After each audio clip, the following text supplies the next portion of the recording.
Hey everybody. This week we're beginning our series on between Europe and China, 1500 to 1750.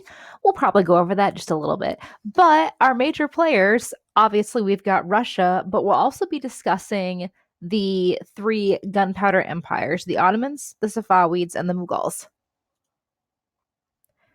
So take a quick look at what we have here. These empires are culturally very different, but there is one thing they all do have in common. They are the gunpowder empires. And what that means is they weaponized gunpowder and then used it not only to expand their empires, but also to control them.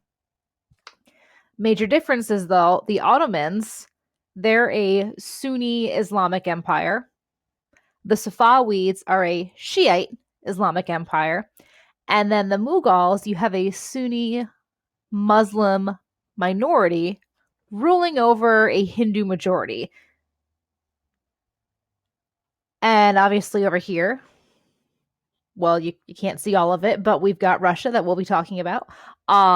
Something else I want to discuss real quick is a new type of Islam that is going to rise up and expand beyond what we are just talking about here.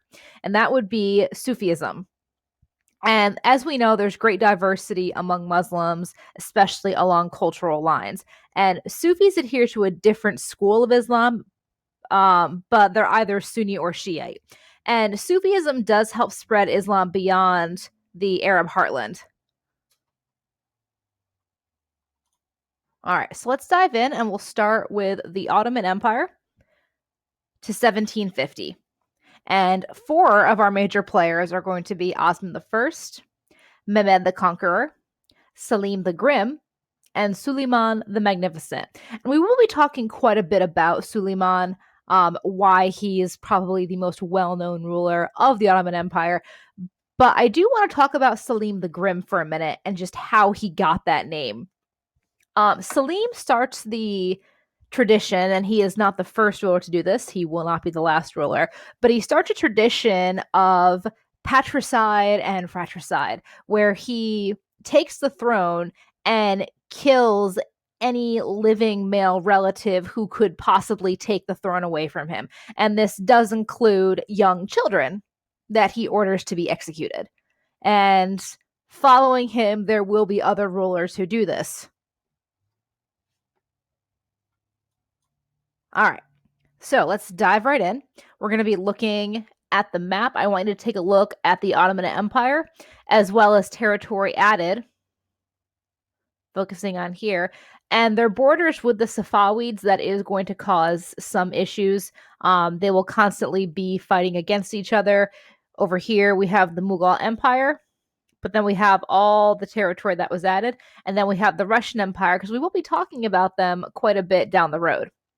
And obviously you can't see all of it, but it does extend further on. Something else I want to take a look at is Armenia, because towards the end of the series, we will talk about the Armenian diaspora as well as the Jewish diaspora.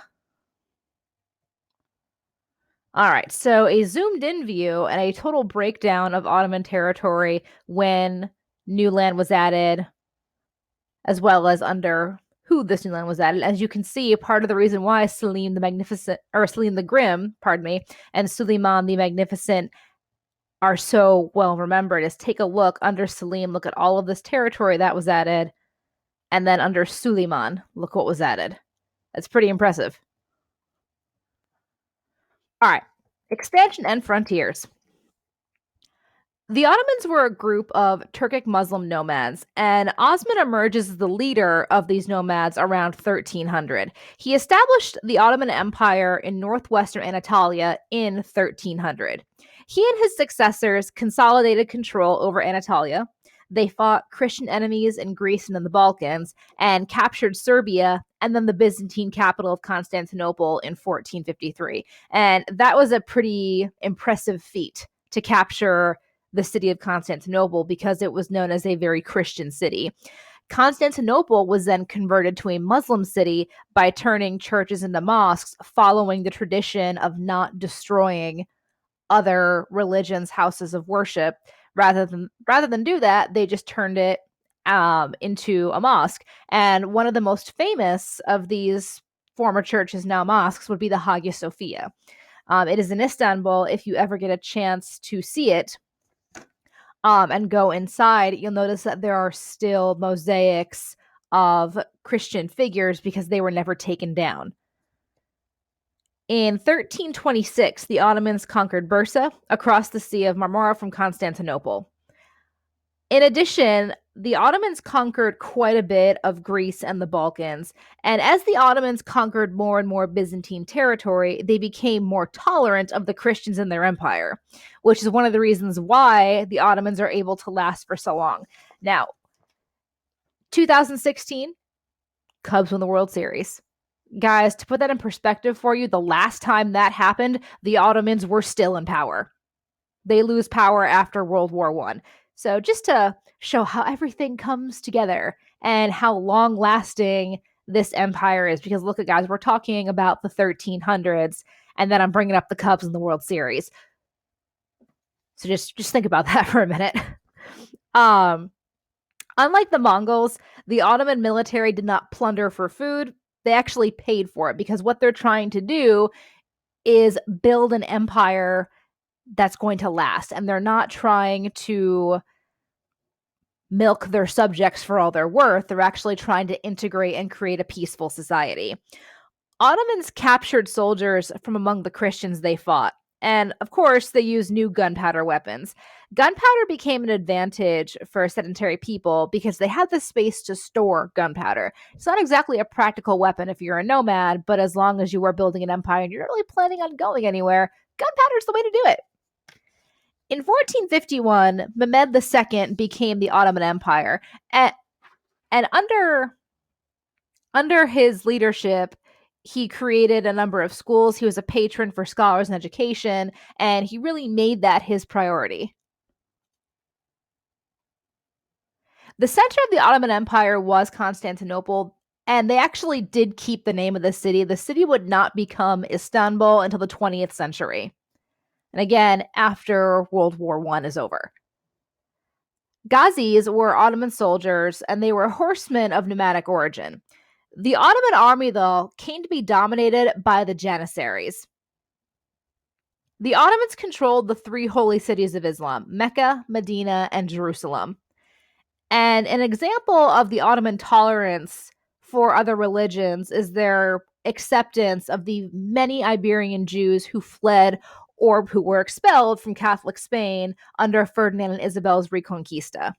And the Ottomans were constantly a military threat to Central and Southeastern Europe.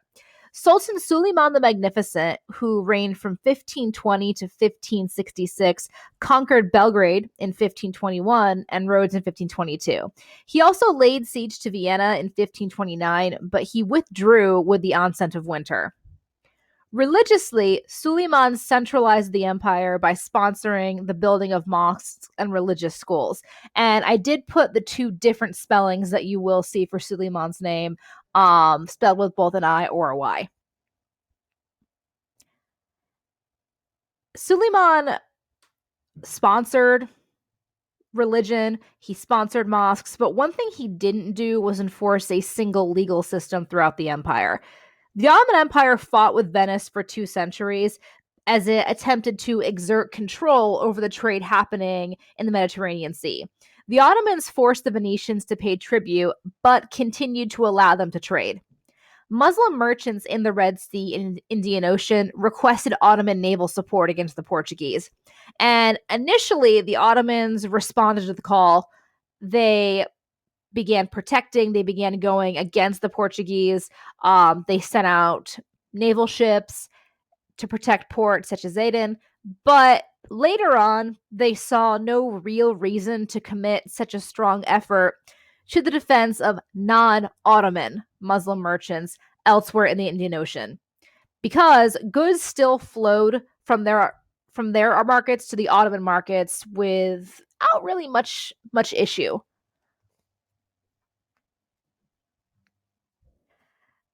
So going back to the military, and as I mentioned before, the Ghazis were Ottoman soldiers, and they're horsemen of nomadic origin, but The army will be dominated by janissaries. And originally, Ottoman military forces of mounted warriors were armed with bows. They were replaced in the late 14th century because the Ottomans formed captured Balkan Christian men into a force of new troops called the Janissaries. And how these Janissary corps are formed, you have foot soldiers who are armed with guns, but in the early 15th century, the Ottomans recruit men for these positions by placing a levy on male Christian children who are living in the empire. So instead of paying a monetary tax, parents are actually forced to give up a male child or more than one male child, so this child can then be taken into a special military group. And parents didn't always want this for their children. Now, to be a janissary was eventually, it would lead to a successful life, but the fact is these children were still being taken away from their parents. Parents would sometimes maim their children to prevent them from being taken, gouging out an eye or cutting off a limb, so Ottomans wouldn't want them. Only the strongest and the smartest male children were taken, and yes, there were actually tests for this. Ottoman land forces became powerful enough to defeat the Safavids, but the Ottomans were defeated at sea by combined Christian forces at the Battle of Lepanto in 1571. So while their army, their land foot soldiers, are incredibly powerful, their navy does leave something to be desired. The Ottoman Empire was a cosmopolitan society in which the Osmani-speaking, tax-exempt military class, called the askari, served the Sultan as soldiers and bureaucrats. And naturally, they're exempt from paying taxes because that always works out well. In the view of the Ottomans, the Sultan supplied justice and defense for the common people, called the Raya. The Raya supported the Sultan and his military through their taxes. In practice, the common people had little direct contact with the Ottoman government. They were ruled by local notables and by their own religion.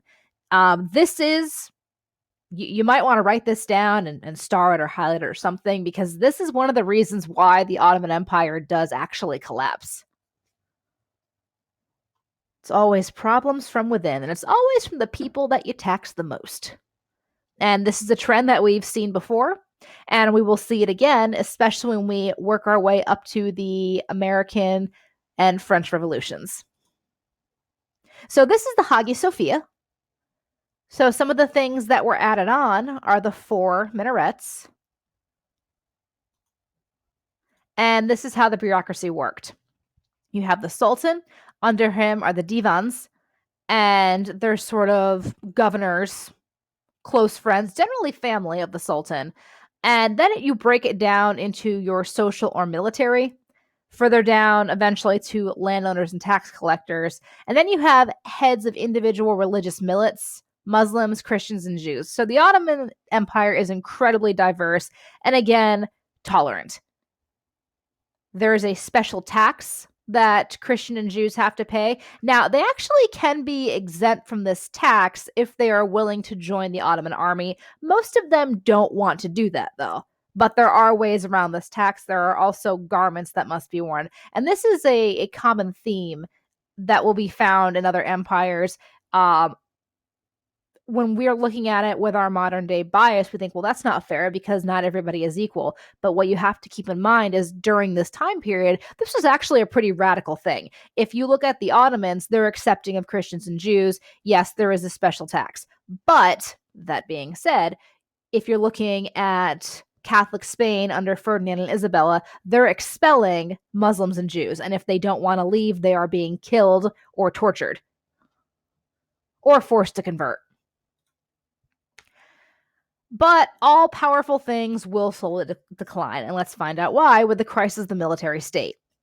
The increasing importance and the expense of firearms meant that the size and cost of the Janissaries increased over time, and the importance of that land-holding Turkish cavalry decreased. At the same time, New World silver, it's coming back, guys. New World silver brought inflation and undermined the purchasing power of the fixed tax income of the cavalry. Financial deterioration and the use of short-term mercenary soldiers brought a wave of rebellions and banditry to Anatolia. And the Janissaries then began to marry, they go into business, and they enroll their sons in the Janissary Corps, which grew in number but does decline in military readiness because first, it's only the best and the brightest are chosen or taken, however you want to look at it, to be Janissaries. But now the Janissaries have a new powerful social class. They're enrolling their sons, and what you're creating is a hereditary military class. That doesn't work out. Think about what we have seen in China with the civil service exams. They become hereditary positions because only certain people of a certain class can do it. Doesn't work. Economic changes and growing weaknesses. The period of crisis led to significant changes in Ottoman institutions. The Sultan now lived a secluded life in his palace, and the affairs of government were in the hands of chief administrators. The Janissaries had become politically, powerfully, and hereditarily elite, who spend more time on crafts and trade than on military training, because they are incredibly wealthy. In the rural areas, the system of land grants in return for military service had been replaced. Oh, this is great. It was replaced by a system of tax farming. Rural administration came to depend on powerful provisional governors and wealthy tax farmers. In the context of disorder and decline, formerly peripheral places like Izmir, which is a large city on Turkey's Aegean coast, flourished as Ottoman control over trade declined, and European merchants came to purchase Iranian silk and local agricultural products. This growing trade brought the agricultural economies of Western Anatolia, the Balkans, and the Mediterranean coast into the European commercial network. By the middle of the 18th century, it was clear that the Ottoman Empire was in an economic and military decline. Capitulations, or trade agreements, led to European domination of Ottoman import and export trade by sea, but they did not control strategic ports or establish colonial settlements on Ottoman territory. Honestly, they didn't dare. Now I want to talk about the Tulip period for a minute. And this is a short period, 1718 to 1730. And this is a time when, because of the trade agreements with that led to European domination, the Ottoman ruling class enjoyed luxurious European goods. And they also replicated the Dutch tulip mania of the 16th century. So in the 1500s, moving into the 1600s, you do have tulips, tulip mania, if you will, growing throughout Europe. And one thing the Netherlands is known for are their tulips. And now the Ottomans are enjoying this. But the problem, obviously, is that these luxury goods, as well as replicating the tulips, growing them, importing them, are incredibly expensive. And in 1730, the Patrona Halil Rebellion indicated the weaknesses of the central state. Provisional elites took advantage of this weakness to increase their power and their wealth. And Patrona Halil was the instigator of a mob uprising in 1730. And this actually replaces the Sultan Ahmed III and his Grand Vizier or governor Ibrahim with Mahmud I, and it ends the Tulip period. Under Patrona Halil, urban groups were protesting new taxes, and then they're actually joined by the poor and leading religious officials. After the Sultan is deposed of, conservative groups exercise greater influence, and Halil was actually a small-scale merchant who was a street leader in this rebellion.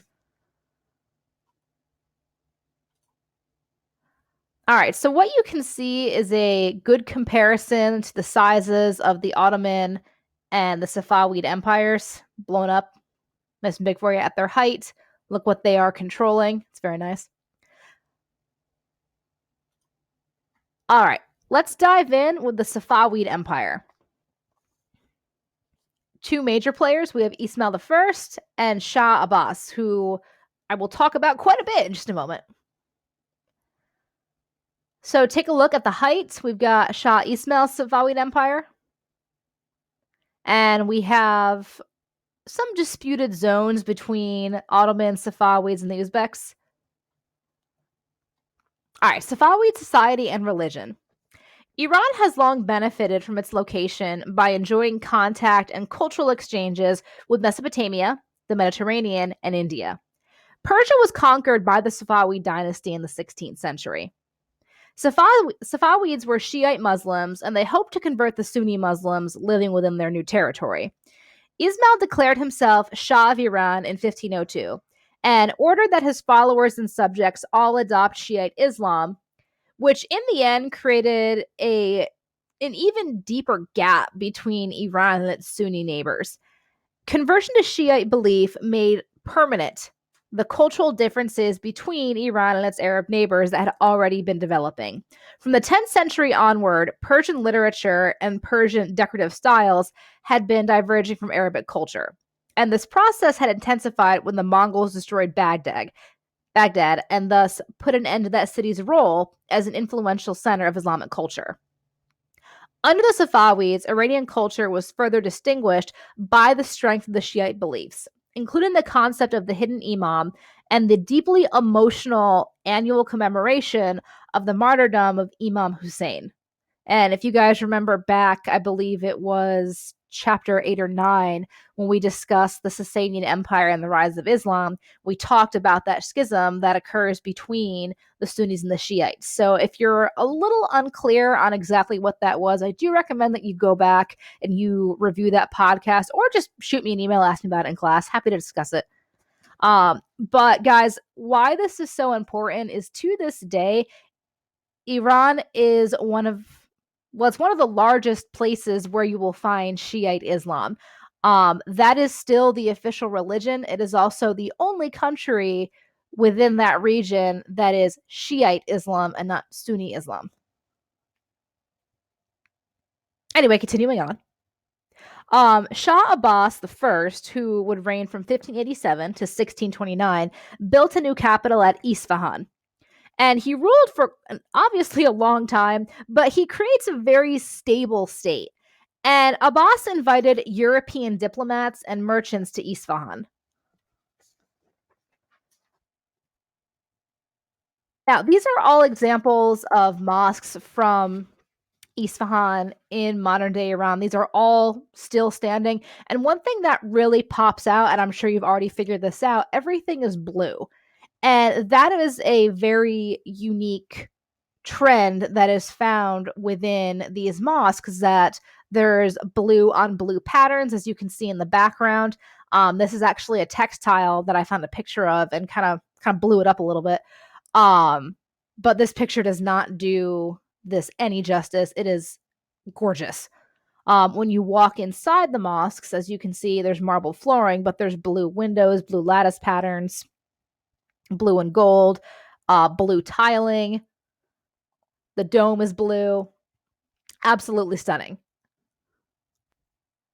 All right, I do want to take a minute and compare The Tale of Two Cities, which I've never actually read, Isfahan and Istanbul.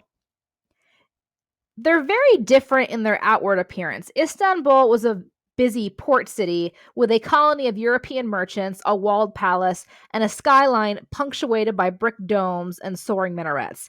Isfahan was an inland city with few Europeans, unobtrusive minarets, brightly tiled domes, and an open palace with a huge plaza for polo games. Both cities were built for walking, not for any kind of wheeled vehicle. They had few open spaces, narrow and irregular streets, and artisan and merchant guilds. Women were seldom seen in public in both Istanbul and Isfahan. They were confined in women's quarters in their homes. However, records do indicate that Ottoman women were active in the real estate market and appeared in court cases. Public life was almost entirely the domain of men. And despite an Armenian merchant community, Isfahan was not a cosmopolitan city, nor was the population of the Safavid Empire particularly diverse. Istanbul's location gave it a cosmopolitan character comparable to that of other great seaports, in spite of the fact that the Sultan's wealth was built on his territorial possessions, not on the voyages of his merchants. So in this case, guys, it's all about location, location, location. Abbas's successor, unfortunately, begins the downfall of the Safavids. His successor created a court that was known for drunkenness and petty corruption. The next Shah tried to restore a more pious Islamic code of behavior, but Iran was further weakened by widespread corruption.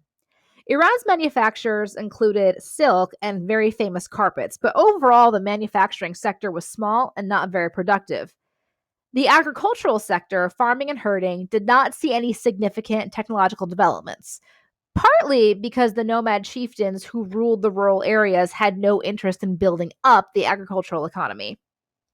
Like the Ottomans, the Safavids were plagued by the expensive firearms and by the reluctance of nomad warriors to use firearms. Again, it's a bit harder to use them when you're constantly on the go. Gunpowder is not exactly light. Shah Abbas responded by establishing a slave corps of year-round professional soldiers armed with guns. In the late 16th century, oh look, it's back, inflation caused by cheap silver and the decline in overland trade made it difficult for the Safavid state to pay its army and bureaucracy. An Afghan army took advantage of this weakness to capture Isfahan and end Safavid rule in 1722. We're going to stop there for today. We'll pick up in our next podcast with Mughal India. If you have any questions, shoot me an email. And as always, have a great night, guys. Cheers.